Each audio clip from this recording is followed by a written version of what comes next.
Okay, V. Okay. We can do this. All right. Hey guys. So I'm sure that many of you had seen my recent video where I documented my entire, well, not entire, but I documented my heartbreak for over 1 month. That is the most vulnerable I had ever been in a video. And I wasn't going to post it. I was not. Y'all saw me with the snot and the crying, guys. But God wanted me to post it. He said that somebody is going to benefit from this video. And he said the same thing about this one. So guys, a few days ago, I had randomly remembered this message. It like popped up in my head out of nowhere. This is not a coincidence. And this is in regards to a prophecy that I received 2 years ago. Exactly 2 years ago. Actually, it was around this time. Now, disclaimer, I am not the prophet, okay? I am not claiming to be a prophet. This is a prophecy that I received. And guys, this all has me shook to this day.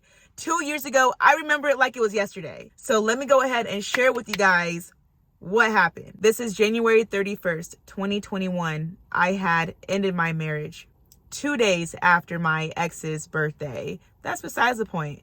So around this time, as you can imagine, my emotions are everywhere. I'm angry. I am confused. I am depressed. I am just so ashamed of the fact that I ended a marriage. Like, I really wanted this to last and I really pushed for this to last, but there was no way. This man had ran me dry, guys.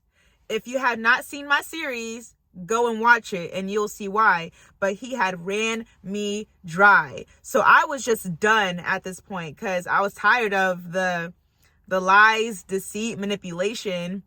And I gave this man thousands and thousands of dollars over time throughout our relationship.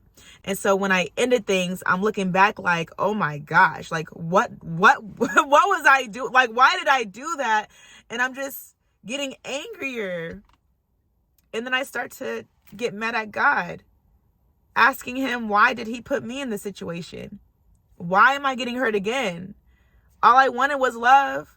Why are you doing this to me? Hold up, I'm kind of getting ahead of myself. So I needed to find a way to get my money back. And at the time, I was doing Instacart as my side hustle. I know a lot of you are aware of that. Y'all been following me ever since I was Insta Queen. So I reluctantly started to do more Instacart orders.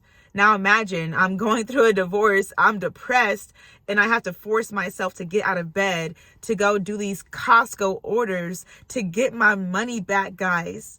Thousands on this man. Because it's either lay in my bed and not have my bills paid and no food on the table, or get out of bed and figure it out. Fast forward, I'm taking these Instacart orders. I like to do Costco orders because, you know, you get paid more, right?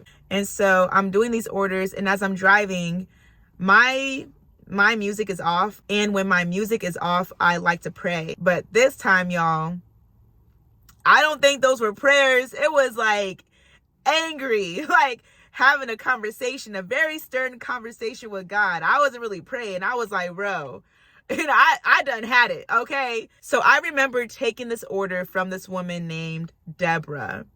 And it was a simple little order. It was like maybe 24 items that she needed. And I wanted this to be my last order because I just could not focus on what I was doing. So I decided to go ahead and take it. I was reluctant at first because I really wanted to go home. But I said, let me go ahead and take it anyway because I need the money. So I took the order, and this was Costco. And nothing crazy happened. I got all the items and I boxed it all up, put it in my trunk in the car. And now I'm headed over to Deborah's place. And her and I were communicating before I had arrived, and she seemed very, very sweet. And so as I'm on the way to Deborah's house, this is where I am angry and yelling at God. And I was like, why do you continue to put me in the situation? Woo! I just got the chills, y'all. I take full responsibility of things that transpired in my life. I do. But at the time, I wasn't taking the responsibility. I was like, why are you doing this to me? I just wanted a husband. I just wanted to love on somebody and vice versa. And instead, I ended up with this crusty, dusty man that had me all, you know what I'm saying, looking stupid.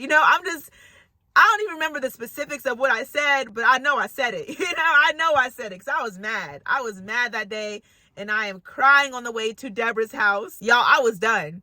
I said, I give up on love, on men. I'm not doing this again. I'm going to stay single forever. I'm done, God. I'm done. I don't know what you want from me anymore, And as I'm saying all this, I'm approaching Deborah's house. When I get there, I had to breathe. I didn't tell her that I was there yet, but surely the maps had told her I arrived. So I'm breathing, I'm wiping my tears. I'm like, okay, let me get myself together because obviously I don't want her to see that I've been crying. So once I finally composed myself, I was calmer. I texted her and said, hey, I'm here. Would you like me to leave the groceries on the front porch or at the garage door? Because I'm parked in front of her garage. And she responded and she asked me if I can actually place the groceries inside her garage. And I didn't think nothing of it because it's like you just go in and set it inside, right? It's like nothing crazy. But when she had opened the garage door, she meant for me to go through the garage, down the stairs, and set it there. It's like a little basement. And I was like, I don't know. You know what I'm saying? I'm just being careful. I was like, I don't know. But I went ahead and did it anyway because when I saw her, I'm like, she looks sweet. She looks innocent. And I got a taser just in case. No, but she looked really, really sweet. And I went ahead and grabbed, the groceries, the boxes, and put it inside the garage downstairs for her because it, clearly because she's a little bit older, she could not or would not have been able to carry these big, heavy boxes. So I had to go back and forth, I think, about 2 times. And she's just kind of staring at me, calmly just staring at me with this look in her eyes, like she was reading me. And so I had that second box and I go down and I slightly brush past her. And then I set the box down in the basement. I took a picture of the items and I walk away and she kind of makes room for me to go ahead and exit her basement, exit the garage. And guys, this is what has me shook. Oh my gosh. As I'm walking away, guys, I'm literally almost to my car, about to open my car door, and she runs after me out the garage, and she yells, "The right one!" And I just got startled. I looked at her and I'm like, I'm sorry, what? She goes, "The right one, the right one."